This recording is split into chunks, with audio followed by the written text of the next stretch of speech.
ಕಂಜಂಕ್ಟೈವಾ ಅಂದ್ರೆ ಆ ನಾವು ಕಣ್ಣು ಕರಿಗುಡ್ಡೆ ಪಕ್ಕದಲ್ಲಿ ವೈಟ್ ಏರಿಯಾದಲ್ಲಿ ಒಂದು ಲೇಯರ್ ಇರುತ್ತೆ. It's a semi transparent layer called conjunctiva. ಆ ಏರಿಯಾದಲ್ಲಿ ಇನ್ಫ್ಲಮೇಷನ್ ಅಥವಾ ರಿಯಾಕ್ಷನ್ ಅಂತ ಏನಂತೀವಲ್ಲ, ಇನ್ಫ್ಲಮೇಷನ್ ಆದಾಗ ಅದನ್ನೇ ಕಂಜಂಕ್ಟಿವೈಟಿಸ್ ಅಂತ ಅಂತೀವಿ ನಾವು. ಕಂಜಂಕ್ಟಿವೈಟಿಸ್ ಅಲ್ಲಿ ಡಿಫ್ರೆಂಟ್ ಟೈಪ್ಸ್ ಇರುತ್ತೆ. ಕಾಮನೆಸ್ಟ್ ನಾವು ನೋಡೋದಂದ್ರೆ ಇನ್ಫೆಕ್ಟಿವ್, ಆಮೇಲೆ ಅಲರ್ಜಿಕ್ ಕಂಜಂಕ್ಟಿವೈಟಿಸ್. ಇದನ್ನ ಬಿಟ್ಟು ಅಲ್ಲಿ ಕೆಮಿಕಲ್ಸ್ ಇಂದ ಕಂಜಂಕ್ಟಿವೈಟಿಸ್ ಆಗ್ಬಹುದು, ಕೆಲವು ಸೈಕಾಟ್ರಿಷಿಯಲ್ ಕಂಜಂಕ್ಟಿವೈಟಿಸ್ ಅಂತೀವಿ. ಸೊ ಕಂಜಂಕ್ಟಿವೈಟಿಸ್ ಅಲ್ಲಿ ತುಂಬಾ different variety, different types of conjunctivitis ಇದೆ. ಬಟ್ ನಾವು regular day to day life ಅಲ್ಲಿ ಅಂದ್ರೆ ಜನ ಕಣ್ಣು ನೋವು ಬಂದಿದೆ, ಕಣ್ಣು ಬೇನೆ ಅಂತ ಏನಂತಾರಲ್ಲ ಕಂಜಂಕ್ಟಿವೈಟಿಸ್, ಅದು ಮೇನ್ಲಿ ತ್ರೀ ಟೈಪ್ಸ್, ಅಂದ್ರೆ ತ್ರೀ ರೀಸನ್ ಇಂದ ಬರುತ್ತೆ. ಒಂದು bacterial conjunctivitis, second viral conjunctivitis, ಮೂರನೇದು ಕಾಮನೆಸ್ಟ್ ಆಗಿ ಅಲರ್ಜಿಕ್ ಕಂಜಂಕ್ಟಿವೈಟಿಸ್. ಬ್ಯಾಕ್ಟೀರಿಯಲ್ ಕಂಜಂಕ್ಟಿವೈಟಿಸ್ ಅಂದ್ರೆ ಬ್ಯಾಕ್ಟೀರಿಯಾದಿಂದ ಇನ್ಫೆಕ್ಷನ್ ಆಗಿರೋದು. ವೈರಲ್ ಕಂಜಂಕ್ಟಿವೈಟಿಸ್ ಅಂದ್ರೆ ವೈರಸ್ ದಿಂದ. ಅಲರ್ಜಿಕ್ ಅಂದ್ರೆ ಅಲರ್ಜಿಯಿಂದ. ಅಲರ್ಜಿ ಯಾವುದೇ ರೀಸನ್ ಇಂದ ಆಗ್ಬೋದು. ಏನು ನೀವು ಕಣ್ಣಲ್ಲಿ ಡಸ್ಟ್ ಹೋಯ್ತು, ಇಲ್ಲ ಪೋಲನ್ಸ್ ನೀವು ಅಲರ್ಜಿಕ್ ಇದ್ರೆ, ಇಲ್ಲ ಕಣ್ಣಲ್ಲಿ ಕೂದಲು ಹೋಯ್ತು, ಈ ರೀತಿ ಲೈಕ್ ಅಲರ್ಜೆನ್ಸ್ ಕಾಸ್ ಮಾಡುವಂತ ಕಂಜಂಕ್ಟಿವೈಟಿಸ್ ಅಲರ್ಜಿಕ್ ಅಂತೀವಿ ನಾವು.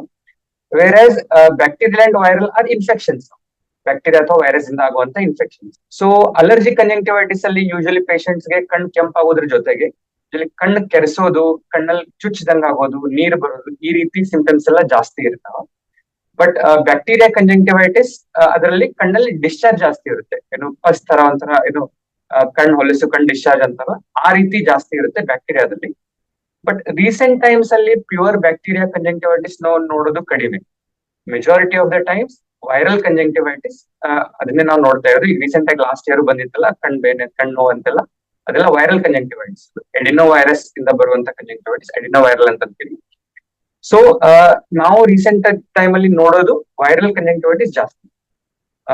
ಸಮ್ ಟೈಮ್ಸ್ ವೈರಸ್ ಕಂಜಂಕ್ಟಿವೈಟಿಸ್ ಜೊತೆಗೆ again super added bacterial infection ಆಗಬಹುದು. ಸೊ ಟ್ರೀಟ್ಮೆಂಟ್ ಡಿಪೆಂಡ್ಸ್ ಆನ್ ಯಾವ ಟೈಪ್ ಕಂಜಂಕ್ಟಿವೈಟಿಸ್ ಇದೆ, ಅದ್ರ ಮೇಲೆ ಡಿಪೆಂಡ್ ಆಗುತ್ತೆ. ಮೇನ್ಲಿ ಬರೋದು ಕಣ್ ಕೆಂಪಾಗಿದೆ, ಕಣ್ ಕೆರೆಸ್ತಾ ಇದೆ, ಇಲ್ಲ ಕಣ್ಣಲ್ಲಿ ಡಿಸ್ಚಾರ್ಜ್ ಬರ್ತಾ ಇದೆ ಅಂತ, ಇವು ಮೂರ್ ಕಾಮನೆಸ್ಟ್ ಕಂಪ್ಲೇಂಟ್ಸ್ ಇದು. ನಾವು ಡಯಾಗ್ನೋಸಿಸ್ ಡಿಪೆಂಡ್ ಆಗೋದು ಅವ್ರ ಚೆಕ್ಅಪ್ ಮೇಲೆ. ನಾವು ಸ್ಲಿಟ್ ಲ್ಯಾಂಪ್ ಅಂತ ಏನಂತೀವಲ್ಲ, ಚೆಕ್ಅಪ್ ಮಾಡಿದ ಮೇಲೆ ನಮ್ಗೆ ಗೊತ್ತಾಗೋದು. ಕಣ್ಣಲ್ಲಿ ಕಂಜಂಕ್ಟಿವ್ ಅಂದ್ರೆ ನಾವು ನೋಡಿದಾಗ ಕಂಜೆಷನ್ ಅಂದ್ರೆ ಕಣ್ಣು ಕೆಂಪಾಗೋದ್ರ ಜೊತೆಗೆ ಕಂಜಂಕ್ಟಿವಾದಲ್ಲಿ ಏನೇನ್ ಚೇಂಜಸ್ ಇದೆ. ಸಮ್ ಟೈಮ್ಸ್ ಅಲ್ಲಿ ಸ್ಮಾಲ್ ಏನೋ ನಾವು ಪ್ಯಾಪಿಲೆ ಅಂತ ಕರಿತೀವಿ, ಫಾಲಿಕಲ್ಸ್ ಅಂತ ಕರಿತೀವಿ. ಕಣ್ಣು ಸ್ವಲ್ಪ ಅಲ್ಲಿ ಏನು ರೇಸ್ ಲೀಜನ್ಸ್ ಅಂದ್ರೆ ಸ್ವಲ್ಪ ಉಬ್ಬಿರೋ ತರ ಸಣ್ಣ ಸಣ್ಣ ಚುಕ್ಕೆ, ಇದು ಏನೋ ಗುಳ್ಳೆ ಅಂತಾರಲ್ಲ, ಆ ಟೈಪ್ ಆಗಿರುತ್ತೆ, ಫಾಲಿಕಲ್ಸ್ ಅಂತ ಕರಿತೀವಿ, ಆಗಿರ್ಬೋದು. ಕೆಲವೊಬ್ಬರಿಗೆ ಕಣ್ಣಲ್ಲಿ ಬ್ಲೀಡಿಂಗ್ ಆಗಿ ಸಬ್ ಕಂಜಂಕ್ಟಿವಲ್ ಹೆಮರೇಜ್ ಅಂತೀವಿ, ಪೆಟಿಕೆ ಅಂತ ಅಂತೀವಿ, ಅದು ಇರ್ಬೋದು. ಇಲ್ಲ ಕಣ್ಣಲ್ಲಿ ಡಿಸ್ಚಾರ್ಜ್ ಯಾವ ರೀತಿ ಡಿಸ್ಚಾರ್ಜ್ ಬರ್ತಾ ಇದೆ, ಯೂಶಲಿ ಅಂದ್ರೆ ಈಗ ವೈಟ್ ಒಂದು ದಾರದ ಎಳೆ ತರ ಡಿಸ್ಚಾರ್ಜ್ ಬಂದ್ರೆ ಅದು more in favour of allergic conjunctivitis ಅಂತ ಹೇಳ್ಬೋದು. ಡಿಸ್ಚಾರ್ಜ್ ಈಗ ಪಸ್ ಫಾರ್ಮ್ ಆಗ್ತಾ ಇದೆಯಲ್ಲ, ಆ ರೀತಿ ಏನಾದ್ರು ಕಾಣಿಸಿದ್ರೆ ಅದು more of a bacterial conjunctivitis. But ಇದು ಸಿಂಪ್ಟಮ್ಸ್ ಗಿಂತ ಎಕ್ಸಾಮಿನ್ ಮಾಡಿದಾಗ ನಮ್ ಕಣ್ಣಲ್ಲಿ ಏನ್ ಕಾಣಿಸುತ್ತೆ ಅದ್ರ ಮೇಲೆ ಡಿಪೆಂಡ್ ಆಗುತ್ತೆ ಡಯಾಗ್ನೋಸಿಸ್. ಸೊ ಅದ್ರ ಜೊತೆಗೇನೆ ಟ್ರೀಟ್ಮೆಂಟ್ ಅನ್ನು ಯಾವ ಟೈಪ್ ಕಂಜಂಕ್ಟಿವೈಟಿಸ್ ಇದೆ ಅದ್ರ ಮೇಲೆ ಡಿಪೆಂಡ್ ಆಗುತ್ತೆ. ಟ್ರೀಟ್ಮೆಂಟ್ ಡಿಪೆಂಡ್ ಆಗೋದು ಯಾವ ಟೈಪ್ ಆಫ್ ಕಂಜಂಕ್ಟಿವೈಟಿಸ್ ಇದೆ ಅದ್ರ ಮೇಲೆ.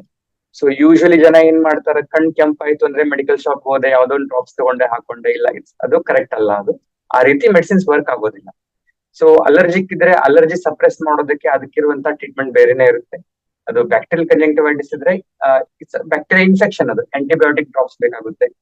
ವೈರಸ್ ಇನ್ಫೆಕ್ಷನ್ ಇದ್ರೆ ಇನಿಷಿಯಲ್ ಸ್ಟೇಜಸ್ ಎಲ್ಲ ಜಸ್ಟ್ ಲುಬ್ರಿಕೇಟಿಂಗ್ ಡ್ರಾಪ್ ಕೊಡ್ತೀವಿ, ಸ್ವಲ್ಪ ಕಡಿಮೆ ಆಗುತ್ತೋ ವೇಟ್ ಮಾಡ್ತೀವಿ. ಅದ್ರ ಜೊತೆಗೆ ಬ್ಯಾಕ್ಟೀರಿಯಲ್ ಇದ್ರೆ ಅಗೇನ್ ಆಂಟಿಬಯೋಟಿಕ್ ಸ್ಟಾರ್ಟ್ ಮಾಡಬೇಕು. ಇಲ್ಲ ಸಿವಿಯಾರಿಟಿ ತುಂಬಾ ಜಾಸ್ತಿ ಆಗಿ ಕಾಂಪ್ಲಿಕೇಶನ್ ಆಗೋ ರೇಂಜ್ ಹೋಗ್ತಾ ಇದೆ ಅಂತಂದ್ರೆ ನಾವು ಎಷ್ಟೋ ಸಲ ಅದಕ್ಕೆ ಮೈಲ್ಡ್ ಲೋ ಪೊಟೆನ್ಸಿ ಸ್ಟೀರಾಯ್ಡ್ ಅಂತ ಅಂತೀವಿ, ಆ ಟೈಪ್ ಡ್ರಾಪ್ಸ್ ನಾವು ಯೂಸ್ ಮಾಡ್ಬೇಕಾಗುತ್ತೆ. ಸೊ ಅಗೇನ್ ಕಂಜಂಕ್ಟಿವೈಟಿಸ್ ಬಂದ್ರೆ ಏನೋ ಅಂದ್ರೆ ನಾವು ಅಂಗಡಿಯಲ್ಲಿ ತಗೊಂಡ್ ಹಾಕೋತೀವಿ, ಒಂದೇ ಡ್ರಾಪ್ಸ್ ಇದೆ ಅಂತ ಆ ರೀತಿ ಇರೋದಿಲ್ಲ. ಅದು ಡಿಪೆಂಡಿಂಗ್ ಆನ್ ದಿ ಕಂಡೀಷನ್, ಯಾವ ಟೈಪ್ ಆಫ್ ಕಂಜಂಕ್ಟಿವೈಟಿಸ್ ಇದೆ ಅದ್ರ ಮೇಲೆ ಡಿಪೆಂಡ್ ಆಗುತ್ತೆ. ಆ ರೀತಿ ಲಾಂಗ್ ಟರ್ಮ್ ಅಂತ ಕಾಂಪ್ಲಿಕೇಶನ್ಸ್ ಏನ್ ಇರೋದಿಲ್ಲ. But again it's a disturbance for you. ನಿಮ್ ಕಣ್ಣು ಕಂಟಿನ್ಯೂಸ್ ಕೆಂಪಾಗಿದೆ, ನಿಮ್ ಕಣ್ಣು ನೋಡೋದಕ್ಕೆ ನಿಮ್ಗೆ ಡಿಫಿಕಲ್ಟ್ ಆಗ್ತಿದೆ, ನಿಮ್ ಕಣ್ಣು ಕಂಟಿನ್ಯೂಸ್ ನೀರ್ ಬರ್ತಾ ಇದೆ, ಡಿಸ್ಚಾರ್ಜ್ ಬರ್ತಾ ಇದೆ ಅಂದ್ರೆ ಯೂಶಲಿ ಯಾರು ಆ ರೀತಿ ಬಿಡೋದಿಲ್ಲ, ಅವ್ರ ಟ್ರೀಟ್ಮೆಂಟ್ ತಗೊಳ್ಳೇಬೇಕಾಗುತ್ತೆ.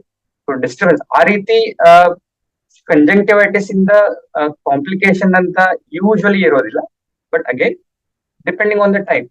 ಈಗ ಅಲರ್ಜಿಯಲ್ಲಿ ಬೇರೆ ಬೇರೆ ಟೈಪ್, ಈಗ ನಾವು PKC ಅಂತ ಕರಿತೀವಿ ನಾವು, ವೈರಲ್ ಕೆರಟೋ ಕಂಜಂಕ್ಟಿವೈಟಿಸ್ ಅಂತ.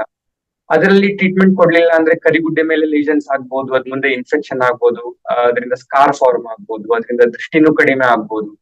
ಇಲ್ಲ ಅಲರ್ಜಿ ಇದ್ದಾಗ, ಅಲರ್ಜಿ ಕನೆಕ್ಟಿವೈಟಿಸ್ ಇದ್ದಾಗ ಕಣ್ಣು ರಿಪೀಟೆಡ್ ಆಗಿ ರಬ್ ಮಾಡಿದ್ರೆ ನೀವು ಕಾರ್ನಿಯಾ ಅಂದ್ರೆ ಕರಿಗುಡ್ಡಿದ ಅಂದ್ರೆ ನಾವು ಕರ್ವೇಚರ್ ಅಂತೀವಲ್ಲ, ಕರ್ವೇಚರ್ ಚೇಂಜ್ ಆಗಿ ಕೆರಟೋಕೋನಸ್ ಅಂತ ಒಂದು ಬೇರೆ ಕಂಡೀಷನ್ ಬರುತ್ತೆ, ಅದು ಆಗ್ಬೋದು.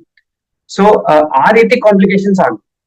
ಆಮೇಲೆ ವೈರಲ್ ಇನ್ಫೆಕ್ಷನ್ ಅಂತೀವಲ್ಲ, ಕಂಜಂಕ್ಟಿವೈಟಿಸ್ ಅಷ್ಟೇ ಇದ್ದಾಗ ನಾವು ಟ್ರೀಟ್ಮೆಂಟ್ ಅಕಸ್ಮಾತ್ ಅವ್ರು ತಗೊಳ್ಳಿಲ್ಲ, ಅದು ಸ್ವಲ್ಪ ಜಾಸ್ತಿ ಆಯ್ತು ಅಂದ್ರೆ ಕಾರ್ನಿಯಾನು ಇನ್ವಾಲ್ವ್ ಆಗ್ಬೋದು. ಕಾರ್ನಿಯಾ ಅಂದ್ರೆ ಕರಿಗುಡ್ಡೆ, ಅದು ಇನ್ವಾಲ್ವ್ ಆಗಿ ಅದ್ರ ಮೇಲೆ ಮತ್ತೆ ವೈಟ್ ಡಾಟ್ಸ್ ತರ ಫಾರ್ಮ್ ಆಗಿ ದೃಷ್ಟಿ ಕಡಿಮೆ ಆಯ್ತು, ಕಣ್ಣಿ ಕಂಟಿನ್ಯೂಸ್ ಆಗಿ ಪೇನ್ ಆಗೋದು, ಉರಿಯೋದು. ಸೊ ಈ ರೀತಿ ಎಲ್ಲ ಆಗ್ಬೋದು. ಅದನ್ನ ಅಕಸ್ಮಾತ್ ಅದ್ ಆಯ್ತು ಅಂದ್ರೆ ಟ್ರೀಟ್ಮೆಂಟ್ ಅವರಿಗೆ for a very long duration, ತುಂಬಾ ದಿನದವರೆಗೆ ಟ್ರೀಟ್ಮೆಂಟ್ ತಗೋಬೇಕಾಗುತ್ತೆ. ಬ್ಯಾಕ್ಟೀರಿಯಲ್ ಕಂಜಂಕ್ಟಿವೈಟಿಸ್ ಅಗೇನ್ ಇನ್ಫೆಕ್ಷನ್ ಜಾಸ್ತಿ ಆಗ್ಬೋದು, ಬಟ್ ಆ ರೀತಿ ಕಾಂಪ್ಲಿಕೇಶನ್ ಆಸ್ ಸಚ್ ಏನ್ ಆ ರೀತಿ ಇರೋದಿಲ್ಲ.